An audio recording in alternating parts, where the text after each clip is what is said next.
দেশের বিপ্লবী ওয়ার্কার্স পার্টির মহাসচিব সাইফুল হক মিলনের সভাপতিত্ব অনুষ্ঠানে অন্যান্যের মধ্যে নির্বাচন সংস্কার কমিশনের প্রধান বদিউল আলম মজুমদার, বিএনপির স্থায়ী কমিটির সদস্য আমির খসরু মাহমুদ চৌধুরী, যুগ্ম মহাসচিব ইমরান সালে প্রিন্স, এবি পার্টির সাধারণ সম্পাদক ব্যারিস্টার আসাদুজ্জামান ফুয়াদ সহ বিভিন্ন রাজনৈতিক দলের নেতৃবৃন্দ উপস্থিত ছিলেন।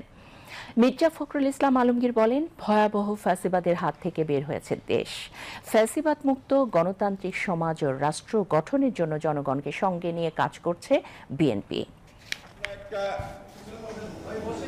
ভয়াবহ একটা ফ্যাসিবাদের হাত থেকে বেরিয়ে এসেছি, রক্ষা পেয়েছি।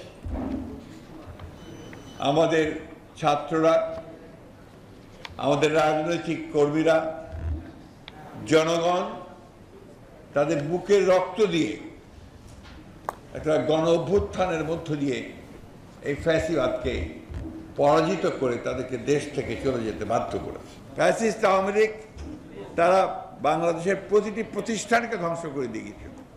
তারা নির্বাচন ব্যবস্থা, রাষ্ট্রীয় কাঠামো, বিচার ব্যবস্থা, আমলাতন্ত্র এবং শিক্ষা ব্যবস্থা, স্বাস্থ্য ব্যবস্থা সব কিছুকে তারা ধ্বংস করে দিয়ে গেছে।